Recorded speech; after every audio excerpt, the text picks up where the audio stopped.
Stockmar. I'm from Denmark, and I'm going to talk about a project I did together with Carsten Kirkeby and René Bødker on Bluetongue and Schmallenberg virus. In fact, this is a reanalysis of an earlier experiment, but this doesn't. Let's see. Paste down. Bluetongue and Schmallenberg viruses are viral diseases that affect ruminants. They are not zoonoses. They are not dangerous to people, but they do affect mainly sheep, cattle, and goats. The epidemiology is so that it has been endemic in Southern Europe and other parts of the world. But in 2006, the Bluetongue virus strain 8 reached Northern Europe, and in 2007 we had the first case in Denmark. In 2012, the Schmallenberg virus followed, and you can see the transmission routes as they are believed to be from this graph here. The point here is that these diseases are vector-borne. They are transmitted by biting midges, Collicoides. In Southern Europe, this vector here is the one responsible, and this guy here is responsible in Africa, Asia, Australia, and also parts of Southern Europe. However, progression northwards was first actually ascribed to climate changes because the temperature was partly ascribed to have been rising, but it has been realized now that there are new vectors, namely Polycharis and Obsoletus, that can actually acquire and transmit the viruses. And that means that you place this virus in a completely new environment with lots of vectors to actually enter, and that gives a specific problem. The problem with Bluetongue and Schmallenberg is primarily, if not for ethical causes for the animals, then it is an economic problem. It has been estimated that if you had a similar outbreak as the one you had in Belgium in 2006 and 7 in the UK, the cost would be about £485 million and 10,000 jobs. So it can have quite severe effects if it isn't really treated. And the problem is, first of all, that here you can see the outbreak that has come in the EU in 2008 and 9. That there isn't really marked anything here is only because these are the EU outbreaks, and if you don't look for it, you don't register the outbreaks, so it's probably also there in the East. But it is so that we don't really have any treatment for these diseases here. So in order to contain the disease, we have quarantine. We have inoculation with live viruses. We do have BTV8 vaccines at the moment, but if you do inoculation with live viruses, you will have problem with the export markets for your dairy products and similar things. So people are sort of reluctant to do that. But the last thing you can do is actually to contain the vector, because if you don't have the vector to transmit the disease, you are indeed containing it, at least at a local scale. Now, we have done something on a national scale on how to sort of have alert systems for this, but what I'm going to tell you about is how you would do on a local scale, because the practical problem if you're a farmer and you have your animals and you wish to control or contain your risk of disease is sort of unclear at this moment here. So what we did was that we had an experimental field here where we had placed sheep in this end, and we placed 50 light traps in the field, and we ran all light traps in 4 nights per each week, and we emptied them and conserved the collicoides for later analysis. And then we did place some host animals during the nights. So these were the traps, these X's here. Down below here, there's a forest, which we'll come back to. And we then had all of these light traps, which attracts the midges. And they are then entered into a box here, which we simply emptied during the days of the experiment. So these are the data that I would like to talk to you about, to find out what are the conditions that sort of promotes that the bite midges are flying, that they are that they are a threat to the animals, and when can you be relatively safe that nothing is going to happen. So the animals were placed in the upper part of the field, and there's 260 sheep up here during the period. Now, in order to distinguish between what kind of effect will a single animal have compared to the 260 animals, we placed in some of the catch nights single animals in cages in these positions on the field here. And what we were then looking for the effect of was indeed breeding size for the midges, the distance to the sheep, of course, doesn't matter, we guess so, the humidity, precipitation, and then a sheep transect, which is the line here, where we have the individual animals, which then emits far less scent than the 260 animals up here, and then of course the temperature and the wind speeds. Furthermore, we constructed a measure for windbreaks, because the biting midges, they have to rest at some point when they fly out. They need a blood meal in order to continue their life cycle, but when they're not sort of looking for that, they're sitting around resting, and they need resting places. So what we did was that we look at the edge of the fields.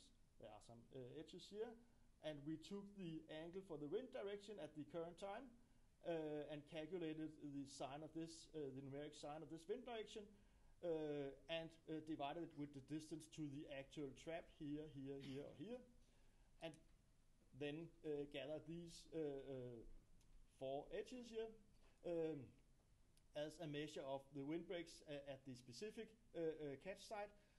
And we did a similar thing for the sheepscent, because one of the hypotheses is that when this midge flies, it moves out to find a target animal, it flies crosswind.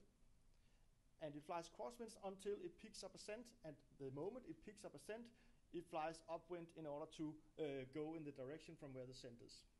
So we also use this line here as the borderline from the sheep up here, and looked at the direction of the wind. So how much scent is blown downwards on the field to the specific site there, and again discounted it with the distance from the sheeps. So these were the covariates. The data we then got was the number of female culicoides of the two species groups, Obsoletus and Pulicaris. They were counted in each light strap each day. There's kind of a problem with this, because there can be thousands of biting midges in each sample, and that meant that for each catch night we had to only count 50% of the trap catches, but at least we count them in a checkerboard pattern.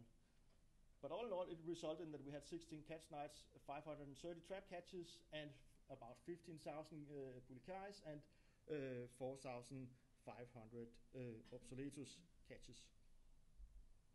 So the original analysis was analyzed with a lattice model, where you took each of these positions here and conditioned with the neighbors, using this thing about that for spatial models you have conditional independence given the neighbors. We worked on a problem to solve the problem with missing values, but it is still very difficult when you do these things to actually interpret these dependencies spatially, and in particular also temporarily. Sorry, not temporary, but temporal. That is dependency in time. If you have an interest, you can look at Kirkeby et al. From 2013 for the details of this, but this is a short presentation, so I'll leave that out. However, there is this thing about the spatial and the temporal correlation, because you cannot use, when you need to analyze these kinds of data, you cannot do standard regression methods, because the data are correlated. They are not statistically independent. The problem is, of course, if you have a swarm of midges which are around a position here, there is a high likelihood that there is also a kind of a swarm in the neighbors. So if you have a high catch at one point, then there is a high probability that the neighboring traps will also catch a high number of midges. And therefore, you have to take this into account somehow. The further away in distance the traps are, the lesser this effect. But there's also one in the temporal dependency, because if you have a high catch in one trap, it likely means that there are many midges in this area, and they could also have been here yesterday, and they might be there tomorrow as well. And that means that you also have a dependency in time. And of course, the further away in time, the lesser the effect. And standard regression methods simply can't handle varying correlation in this way. Nevertheless, I decided that it could be fun to try to reanalyze these data and see what happens if we actually try to specify the covariance structure directly. So we specify directly how we would actually model these correlations. First of all, for spatial dependency that counts for clustering in space. This is a positive, or positive, depends on how you see it, many misses. And this is a negative cluster. And then there could be a temporal dependence, so this could be time in days. Here there is a lot of misses, then there's no one here, and then a lot again here. And then combine these two into a spatio-temporal dependency. So what we did was to specify a reference point. It doesn't really matter here because the effects would be independent of these here, and let x to be the catch at horizontal distance I, vertical distance j, and temporal distance, that is the difference in time, from the reference points. We log transform them and then model the correlation between these numbers by a parameter to the power of the Euclidean distance between the observational or the catch sites times another parameter to the power of the number of days that are between these catches. So if it is catches on the same day, this guy here will be 0, and this will be the only effect you'll see. If it is catches on the same site but in different days, this guy here will be 0, and this is the only effect you will see. With that modeling, you can take and construct a matrix like this, which corresponds to the correlation of each of these individuals here, and model all of the observations as one big multivariate normal observation with a set of fixed effects that corresponds to all of the covariates I've been describing, structured in the x, and the effect parameters in the beta, and a covariance structure as described on the previous slide. So in principle, this is a standard model, but just with a very complicated structure over here, and definitely a non-linear model. Nevertheless, it does have a likelihood function, which looks on this form. It is a bit problematic actually to optimize it. It can be done in hand, but luckily I know a guy who is very skilled in developing software and which has worked over a couple of years to develop something which is called Template Model Builder. And if you are interested in missing, then the link is here for that kind of software. And that sort of solves this more or less immediate, even though that doesn't exist any closed form of the solution of this. It is still possible to derive the effects and the confidence bands. So the effects are then shown here. These two columns here are for the obsoletus, which was those where we found about 5,000. And these are for the Polycaris group. And you can see here, first of all, we have specified some interaction things between the sheepscent and the distance to the sheep. It doesn't really appear significant. Neither does interaction between windbreaks and the sheepscent. The sheepscent itself actually is also insignificant. There is some sporadic significances here of windbreaks and sheep transect, but basically all of these here doesn't appear to have an effect. The rest, though, have strong significant effects, as you can see here. I should not go into details with the numbers here, but we can see some of the effects in a few slides. But the main thing here is that when we do this way of specifying the correlation and the variances, then from the original analysis we reveal some much higher spatial correlations, and in fact also a temporal correlation which is significant in this model but wasn't in the original one. And most importantly, then on the log scale here, we have a much lesser residual variance. That means that we have a much more precise model when we do things in this way. So we do uncover both a temporal and some spatial correlations that are much higher than what is structured from the old way of looking at these data. So this is how it looks like. If you look at the meters apart, the whole field we were looking at on the long side, it was about 700 meters. You can see here that for the obsoletus group, the correlation sort of extends to the whole fields. It suggests that there is an external source of midges, because if they're there, they're sort of more or less over it all. While the correlation sort of disappears at about 100 and 150 meters for the Polycaris group. And since there's 50 meters between each of the catch sites, it means that you're dependent on your neighbor, perhaps a little more, not more than that. This here is the temporal correlation. How many days back in time do we have a correlation? And you can see here that it goes back 2, 3, or 4 days. Many of these 16 catch nights were weeks apart, so it is only a few days where you can actually expect to have these kinds of correlations, and it also means that there likely isn't any specific non-modeled things that have actually attracted the midges. So in order to say something about the effects, we didn't find any, or perhaps only limited effects of breeding size, windbreaks, the sheep scent, which we were actually hypothesizing about that really played a role. Neither the sheep transect, where we only had individual animals, they didn't really seem to have any effect compared to the 260 animals in the end of the field, and the specified interaction effects from the last slide weren't really significant either.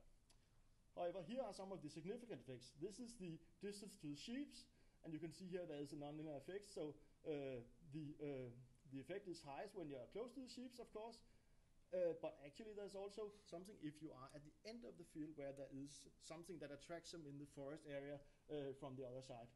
The effect of the temperature is so that the midges, they need a temperature between, say, 14 and 18 degrees Celsius before they actually fly and go for their blood meal. If you are not in this temperature area here, it doesn't really seem like they are flying, and then they are simply sitting and waiting. This here is the effect of the wind. And actually, in order to fly and go for their blood meal, there has to be a certain amount of wind speed, because if there's no wind, they likely still have a problem in picking up whatever scent they need to have. So this is a bit surprising if you compare with that we couldn't find any effect of the actual sheep scent as we have modeled it. Nevertheless, the critical conditions where you could say that the midges are flying and they are moving towards the animals is humid conditions, 14 to 70 degrees Celsius, and moderate wind. However, there's also non-critical conditions. It's either if it's raining, if it is turbulent, or if there's no wind. Then the midges are not flying, and you are not really running any risk. Also, the effects seems to be species independent. That means that the level of the effects are sort of more or less the same for each of the two species. And of course, this means that once you want to take action in a local area, you should, of course, look for the critical conditions. It's also so that the direct specification of these correlations, they do reveal a much higher spatiotemporal correlation than in the original analysis, and it does reduce the model error by a factor 2 to 3 on the log scale. And that means for the actual scale, it's quite a lot. So thank you for your attention. That's what I had to say. Sticking to time, got time for a couple of questions. How did you measure sheep scent? Oh, we didn't measure it. We parameterized it. We parameterized it with the angle to the. Let me just. Where do I get up? Page up. There it is. We parameterized it with. Oh, that was perhaps too much. No, it was there. There it is. We parameterized it with the distance to the sheeps multiplied with the wind speed and a factor that accounts for the wind direction. So if you have a wind speed wind direction which is parallel with this line up here, there's absolutely no effect. And if it is perpendicular, you have full effect. And then it is parameterized with this here, so the effect is sort of estimated from the data. But you found a correlation with wind, but not with sheep scent. But the Yeah. sheep scent was parameterized from the wind. So the wind is the wind speed. So there is an effect of the wind speed that we didn't take. And I should emphasize that the fact that we didn't see this effect doesn't mean that it isn't there. It's just that we were not able to detect it significantly. But sorry to interrupt, I'm sorry. Like you say, like your classification is based upon this, what you said right now, the interference of wind and all. And lastly, you said like wind at all has got no effect. So how do you, what you can say, bang upon the fact wind strength or wind speed did have an effect. What we couldn't make any effect of was the direction compared to where the sheep was. So whether it was blowing from that direction or from that direction or the other way didn't really matter, or we couldn't really detect any effect of it. Just the fact that it was windy meant something, and we also did detect that turbulence actually was a major contributing factor. If it's too turbulent, then the midges are not flying. Then they are sitting on the ground and waiting for better times. Well, I have a simple question, but now I'm going for another question when I have time. These animal diseases, which are outbreaks, they happen to be more frequent when you have animals of the same species in big groups together. And with the development of Africa, where we have a lot of interesting microbiology, and with the development we get bigger farms in Africa and also more animals on one spot in Africa. Is this a threat for world infectious in animal diseases? Well, you could say that blue tongue has been endemic in Africa, as far as I know, for a number of years. So it's not something that is uncommon for them. The situation in Europe is that it is new, it is emerging in Europe. So that's why we are sort of looking at it here. But I mean, the effect is not going to be that different, I guess, tomorrow in Africa than it was yesterday, because this is not something where we have discussed changes over time in the disease. This is merely an attempt to get an idea about where are the transmitting vectors. So we are not discussing anything at all about the effects. Of course, if you have huge amount of scent, which we have up here, 260 compared to these here, it does have an effect that sort of overpowers the others. So my guess would be that if you have more and more animals, there would be more and more compact scent, and that would attract the midges more and more. That would be my guess. But we don't look into the consequences here on that, because I mean we haven't gotten that much in Europe to look at. Okay. Is your analysis based mainly on regression models? Oh, yeah, more or less, but still then not again, because we can't use regression models because all of these things about correlation in the data. I mean, do you use structural equation modeling? No, it's not structural equation modeling. It is a Gaussian model. Bayesian networks, and now you can also use something called Markov-Blankes. Yeah, but it's nothing of that kind. It is in fact a standard multivariate normal model where you specify a normal distribution and a variance-covariance matrix. For standard regression, here is a diagonal matrix which indicates that there's no dependence between these, and the difference here is that we have a complicated dependence structure, and that actually seems to solve the thing. Okay, thank you. We'll move to the next speaker.